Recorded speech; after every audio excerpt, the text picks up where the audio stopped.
They thought I was just a waiter. They had no idea what I was building. Every night, same ritual. Walk through the door, kick off shoes that should be classified as a biohazard, dump a pile of crumpled bills and loose change onto the kitchen counter, then just stare at it. Like if I looked long enough, the money would start multiplying on its own. It never did. But what I didn't realize was that the thing that would eventually change my life wasn't on that counter. It was everything I'd learned on the walk home from work. Let me back up.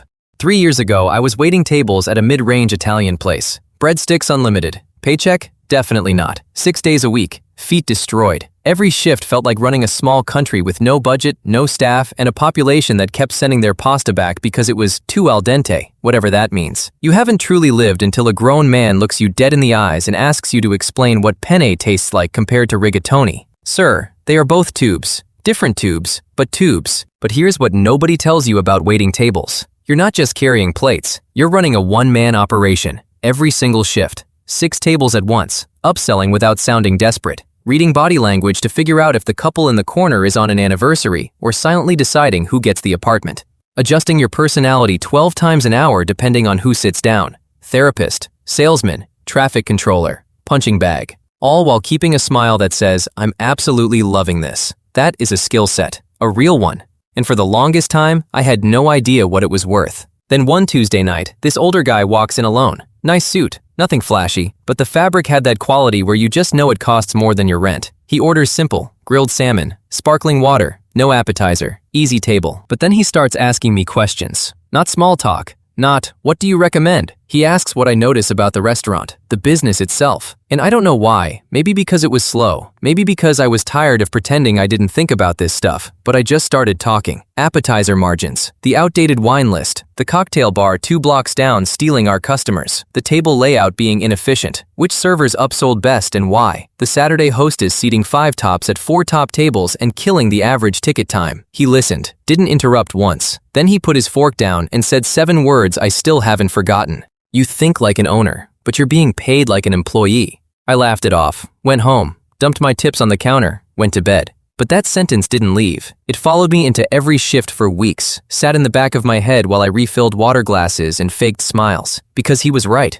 I'd been studying this business from the inside for years, and I'd done absolutely nothing with what I knew. So I started paying attention differently, not just doing the job, treating every shift like research, writing things down after work, what made customers come back, what made them never return, how the good managers ran the floor versus the ones who just yelled louder and called it leadership, how the menu was priced, why certain promotions flopped, which dishes had the best margins, what time the kitchen started slowing down and how it affected table turnover. I filled notebooks, page after page after page, and somewhere in that process, an idea started forming.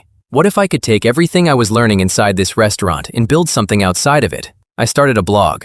Sounds small, I know. A blog about the service industry. Tips for new waiters, breakdowns of restaurant economics, stories from the floor that people in the industry would recognize instantly. I figured if I knew this stuff, other people working these jobs would want to read about it too. First month, 41 visitors, total, not per day, the entire month. 41 humans on the planet clicked on something I wrote. Most of them were probably bots. I'd stay up until 2 in the morning after a double shift, eyes burning, writing posts nobody read, smelling like marinara, telling myself this was going to work. It did not work, not even a little bit, but I kept going.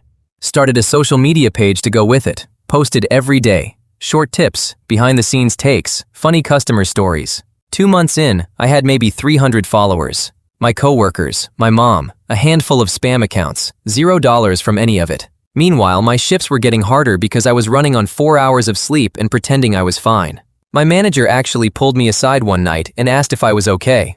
I told him I was great. I was not great. That was failure number 1. The slow, quiet kind. The kind that doesn't announce itself. It just sits with you at the kitchen counter every night while you count your tips and wonder what you're even doing with your life. Then I tried something different. Consulting. I'd walk into small restaurants in the neighborhood and pitch them on improving their operations. I had all this knowledge, all these observations. Surely someone would pay for that, right? First owner laughed in my face. Not a polite chuckle. Full, head back, hand on the stomach laugh. "Kid, you're a waiter. Come back when you own something." Second one was nicer about it. Still said no. Third one let me talk for 20 minutes. Nodded along. Seemed genuinely interested. Never called back. I followed up twice. Nothing. 3 pitches. 3 rejections. $0. That was failure number 2. The loud kind. The kind that makes you feel stupid for ever trying. The kind that sits in your chest for days because you put yourself out there and the world looked you right in the face and said, no thanks. And here's where it almost ended. For real this time. Because after months of this, the exhaustion caught up. Not just physical, mental, spiritual. There's a specific kind of tired that comes from working all day at a job that pays just enough to survive and spending all night on a dream that hasn't paid a single cent. Your friends don't get it. They see you grinding on something invisible and think it's a phase. Your family means well, but they start dropping hints about real careers and stable futures and maybe just being grateful for what you have. And the worst part? It's not their doubt. It's when you start agreeing with them. I had a coworker named Marco. Sharp guy, funny, smarter than half the managers we worked under. He'd been talking for months about starting his own food truck, had the recipes, had the plan, had the name picked out, had the logo sketched on a napkin and everything. Then one week he just stopped talking about it. Cold. I asked what happened. He shrugged. I don't know, man. I think I was just tired of being tired. Then he went back to folding napkins. That was it. Dream over. Just like that. And the terrifying part wasn't watching him give up. It was the relief on his face when he did. Like surrendering felt better than fighting. Like the weight of wanting something more was heavier than the weight of staying exactly where he was. Giving up didn't look like defeat. It looked like peace. And that's what scared me the most. That night I went home, sat with my tips on the counter, and genuinely considered quitting everything. Not the restaurant, the dream. Because maybe the restaurant was all I was supposed to be. Maybe thinking like an owner didn't mean I was meant to become one. Maybe that guy in the nice suit was just making conversation and I built an entire fantasy around a throwaway compliment. I sat there for a long time. And then, I didn't quit.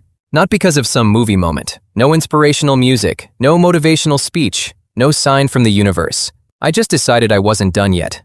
That's it. The mindset shift wasn't dramatic. It was a choice. Made at a kitchen counter, 1 in the morning, smelling like garlic bread.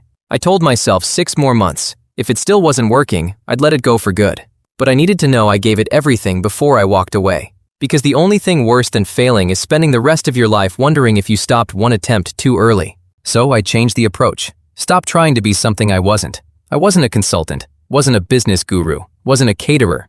I was a waiter who understood people and understood restaurants. That's it. That's all I had. So I leaned all the way into that. I started creating content that was just me, honest, raw stories, real numbers, the truth about living on tips and trying to build something at the same time. I stopped trying to sound polished, stopped trying to impress restaurant owners, started talking directly to the people who worked in restaurants, the ones mopping floors at midnight, the ones splitting a shift meal because groceries were too expensive that week, the ones hiding in the walk-in cooler for 30 seconds of silence before going back out with a smile, the ones living the same life I was living. That's when things shifted. Slowly.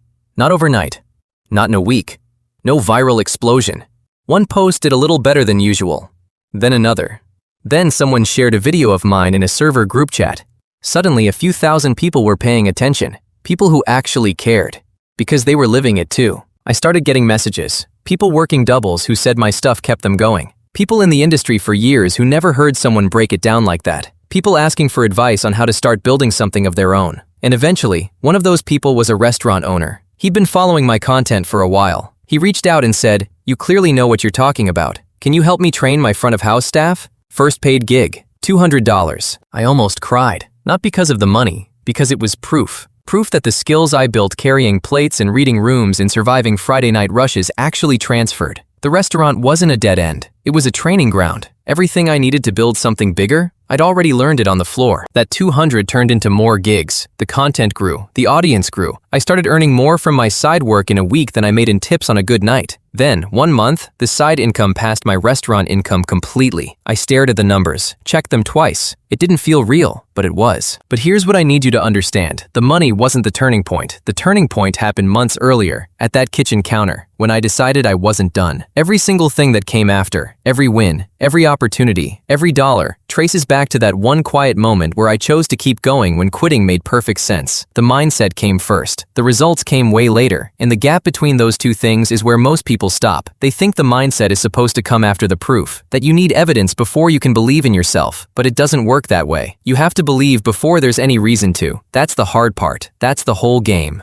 I still work at the restaurant, not because I have to, because it reminds me where this started.